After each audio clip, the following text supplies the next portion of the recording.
আলাইকুম। নাহারস হ্যাপিনেসের আরেকটি রেসিপি দেখার জন্য আপনাদের সবাইকে আমি আমন্ত্রণ জানাচ্ছি।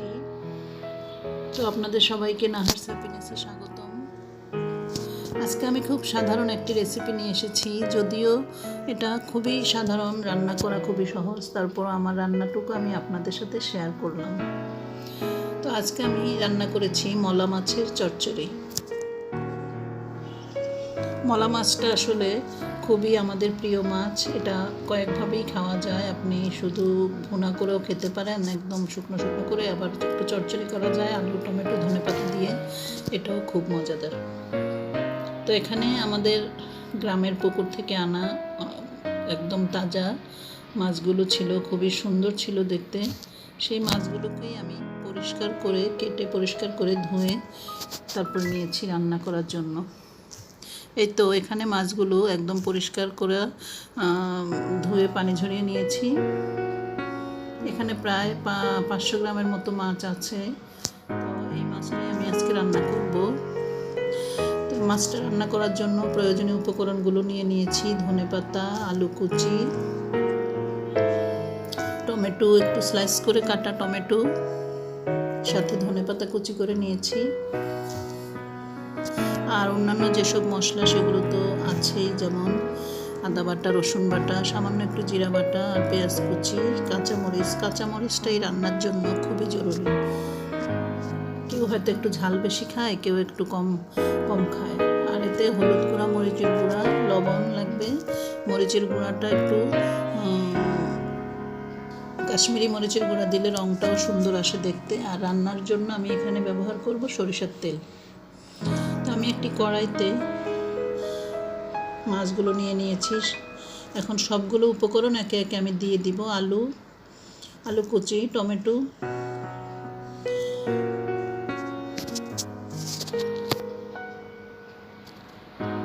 টমেটোগুলো দিয়ে দিব, তারপরে পেঁয়াজ কুচি দিব। এভাবে আমি পর্যায়ক্রমে সবগুলো মশলা উপকরণ দিয়ে দিব। তেলটাও দিয়ে দিব পরিমাণ মতো। এখানে আমি 4 টেবিল চামচ সরিষার তেল ইউজ করেছি এই রান্নাটার জন্য। আর কাঁচামরিচ দিয়েছি প্রায় 7-8টা ফালি করে। ভিউয়ার্স, আপনারা আমার চ্যানেলটি সাবস্ক্রাইব করবেন এবং আমার যে কোনো ভিডিওই আপনি সম্পূর্ণ ভিডিওটি দেখবেন, দেখার পরে লাইক করবেন এবং কমেন্ট করবেন। এখন আমি হলুদ গুঁড়া, মরিচের গুঁড়া, লবণ সব কিছু দিয়ে আমি মশলা সামান্য একটু পানি দিয়ে মাখিয়ে ভালো করে মেখে তারপর আমি চুলায় বসিয়ে দিব। চুলার আঁচটা একদম মাঝারি থেকে একটু হাইয়ের দিকে থাকবে চুলার আঁচ, যাতে মাছও রান্না হয়, মাছের সাথে সাথে ঝোলটাও যেন শুকিয়ে যায়। ঝোলটা থাকলে ভালো লাগবে না ছোট মাছ।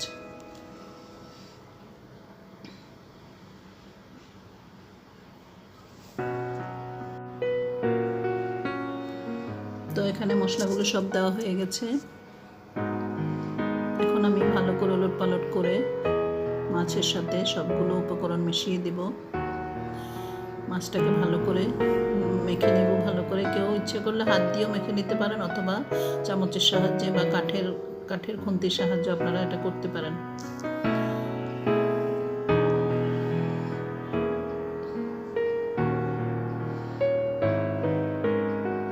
এবার ভালো করে মশলাগুলোকে আমি মাখিয়ে নিচ্ছি।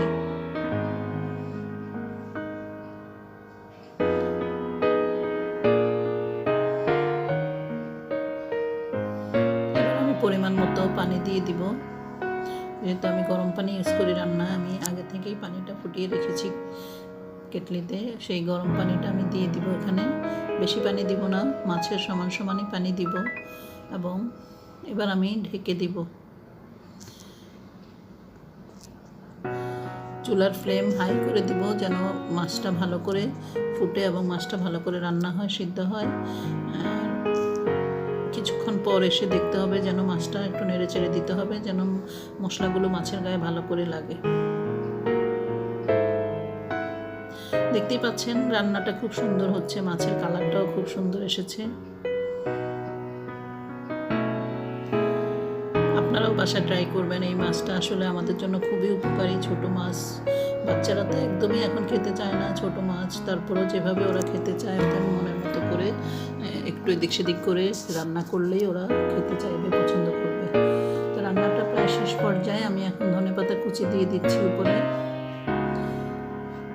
আর সামান্য গোলমরিচের গুঁড়াও আমি দিই, গোলমরিচটা ইউজ করি রান্নায়, গোলমরিচের গুঁড়া ছিটিয়ে দিয়েছি। এবার আরও কিছুক্ষণ আমি ঢেকে রান্না করব। এই তো রান্না হয়ে গেছে আমার মাছটা, একদম ঝোলটাও শুকিয়ে গেছে।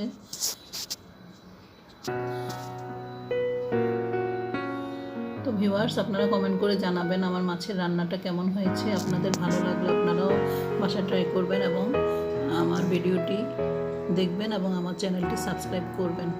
ধন্যবাদ আমার রান্নার ভিডিওটি দেখার জন্য।